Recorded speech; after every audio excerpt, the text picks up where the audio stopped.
stay on China. I want to talk about the impact on retail here in the United States. Jerry Storch is with us, a man who's run countless retail operations, including Toys R Us.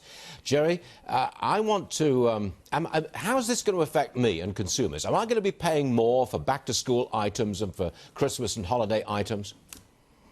Look, no one can argue this is a good thing, but I do believe that the pain to consumers has been greatly exaggerated, and this really is not catastrophic, mostly because retailers will take action. The first thing they'll do is go back to these suppliers and renegotiate their prices, and that will not be a difficult conversation, particularly given the devaluation of the yuan, because then they can afford to charge less for the products.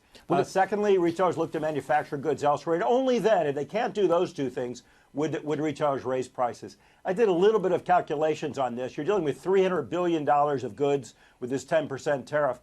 Consumer spending in the U.S. is around $14 trillion. So the net effect on any individual consumer would be a few tenths of 1% at most, if it's anything at all. So I think there's been a little bit of hysteria about this. Again, I'm not saying it's good, but right. I think the effect is exaggerated. Let me try to work this out. If you've got a product valued in China sends us a product valued at, say, $100. When it arrives at a port in America, it's valued at $100, but they've just devalued. So it's not worth $100. It's discounted.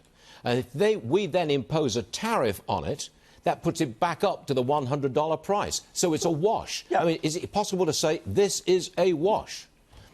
That's why they're devaluing the currency. Look, in effect, the way the math works, let's say it's a $100 product like you've posited here.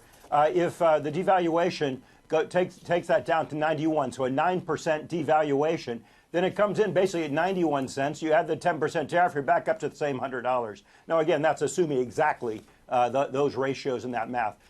And that's also assuming you haven't renegotiated, sourced elsewhere, done any other things that retailers are going to do. So this is why I think everyone's so upset about devaluations. Countries do that when they want to become more competitive in exporting, and that's exactly what's going on with China here. Is it true to say this is a currency war?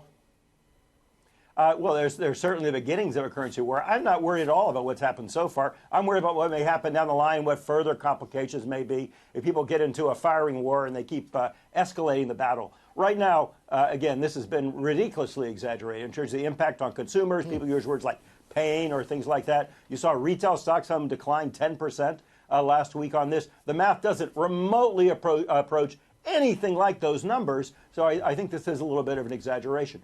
But if there are further actions down the line and this gets kind of crazy and out of hand, just like any war, you never know what can happen. I just want to ask you about the flagship stores closing in New York and Chicago. You know, I see all kinds of high-end stores just closing their doors and shuttering up, even on Fifth Avenue, New York. What's going on? Hey, look, the U.S. probably has 2 to 3 times as much retail square footage as we need. And meanwhile, sales are shifting out of retail square footage, out of bricks and mortar, onto the internet. So that double whammy is causing a dramatic decrease in the number of shopping locations, and that's just going to increase. And the economy were to get tough, right now the consumer's on fire, then it would only accelerate.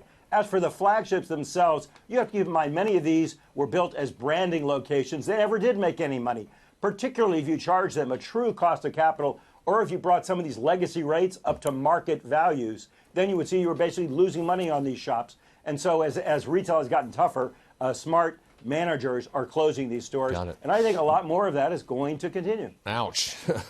Gerald Storch, good stuff. Thanks very much for joining us, so we appreciate it. Thank you.